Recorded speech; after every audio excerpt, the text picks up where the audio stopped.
I was already too late. I understood that the moment I walked back into the room.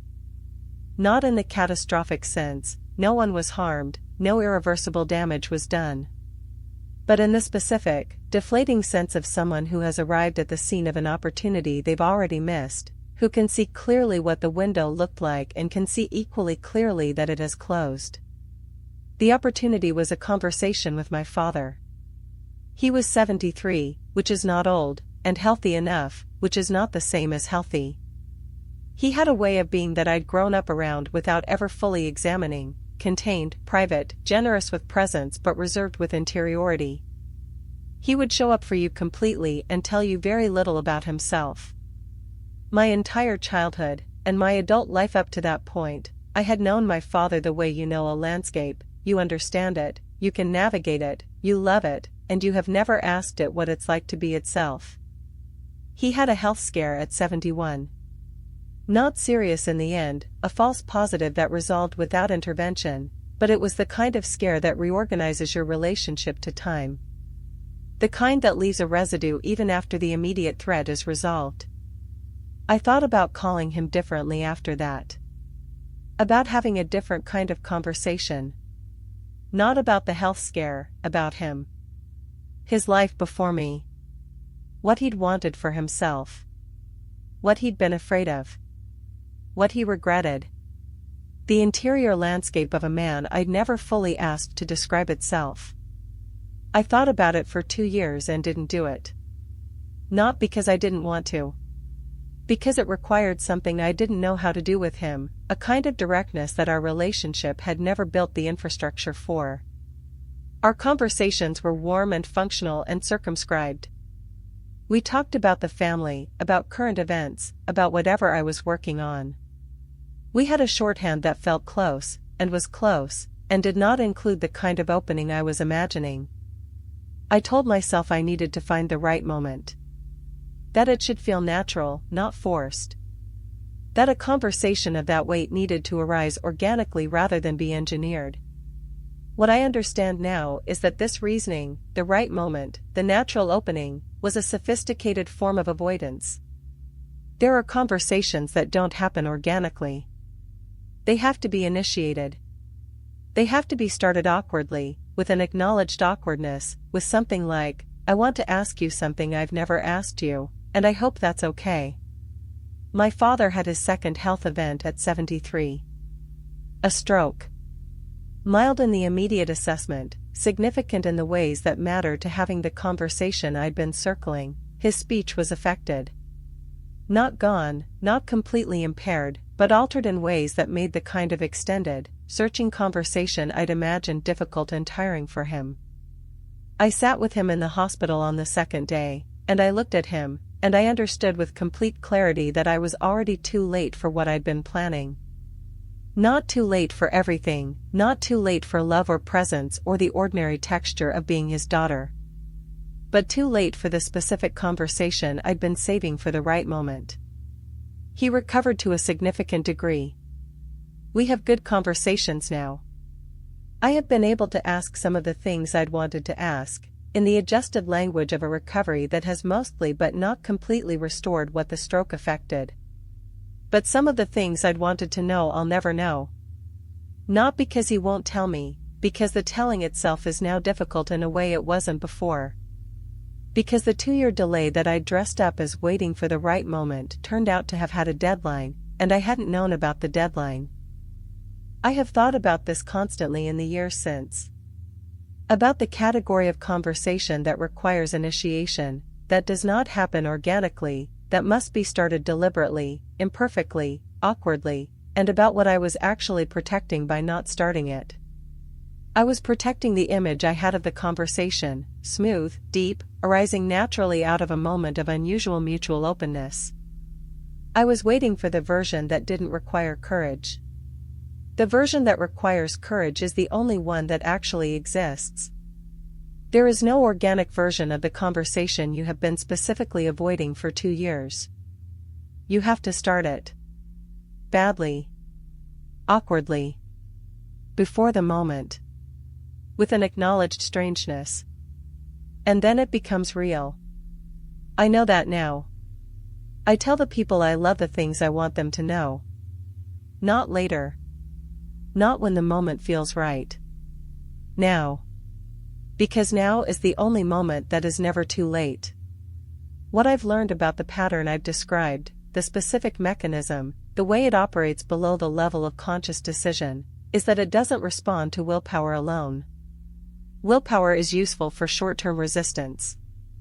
For the long-term restructuring of a deep habit or tendency, you need something different. You need to understand what the pattern is doing for you.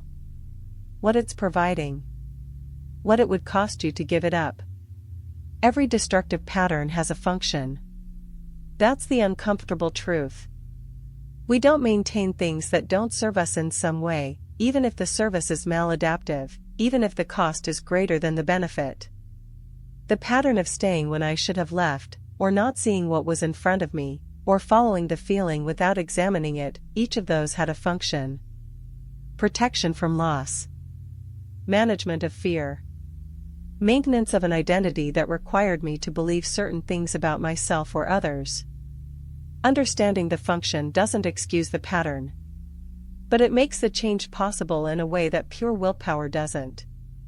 Because once you understand what the pattern is doing, you can ask, is there another way to meet that need? Can I get the protection, or manage the fear, or maintain whatever I need to maintain, through a behavior that doesn't cost me what this one does? Usually the answer is yes. Usually there is a better path to the same destination. You just have to be willing to find it, which requires first being willing to admit what you were trying to reach. That's the hardest part. Not the change itself. The honesty that makes change possible. I'm still working on it. I think everyone is. The work doesn't end. It just gets more familiar. And familiar, at least, is something you can navigate. Even in the dark. There's a particular quality of mourning I've noticed in the period after working through something significant. A specific lightness. Not happiness, exactly, not the performed kind, not the kind that requires circumstances to be good. Something more elemental, the sensation of being present in your own life instead of slightly beside it. I chased that sensation for years before I understood that it wasn't something that arrived. It was something you had to create the conditions for. And the conditions are, at their core, very simple: honesty with yourself about what's happening, willingness to feel what the situation asks you to feel, and the courage to take the action you know is needed even when the action is uncomfortable. Simple to describe. Difficult to execute. Difficult in ways that are specifically, personally yours, in the ways your history makes difficult, your particular fears, your particular blind spots. But that difficulty is not a wall.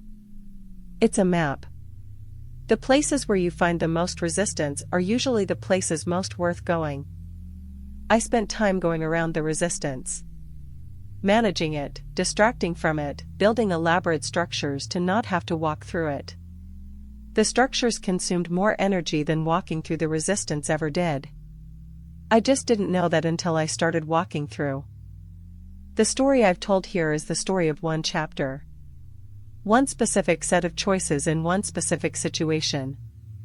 But the mechanism, the way the pattern operated, the way I enabled or avoided or mistook or missed, that mechanism has appeared in other forms in other chapters. It probably will again. Not identically. But recognizably. What I carry forward is the recognition itself. The specific texture of the thing when it's happening. The way my body registers it before my mind catches up. The particular quality of the avoidance or the escalation or the wrong certainty. Learning to recognize the mechanism faster. Acting on the recognition sooner. That's the work. And it's worth doing. Every single time.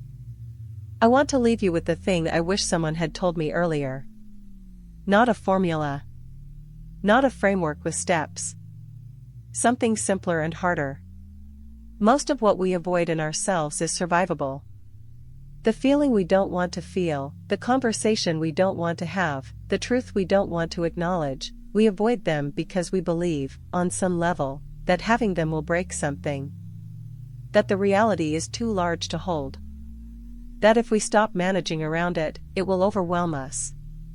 It usually doesn't. What breaks us is more often the managing, the ongoing, exhausting, expensive work of keeping something at bay. The thing itself, when we finally let it in, is almost always more survivable than the anticipation of it. I know this from experience. From specific, personal, hard-won experience. The thing I dreaded most in the story I've told you was not as large as the managing of it. The moment I stopped managing and started facing was difficult, yes. But it was bounded. It had a shape. It moved. Things you manage around don't move. They sit in exactly the same place, requiring the same amount of energy to maintain, for as long as you're willing to keep paying. I stopped being willing. And what was underneath was not a catastrophe. It was just the truth. And the truth, it turns out, was something I could hold. So can you.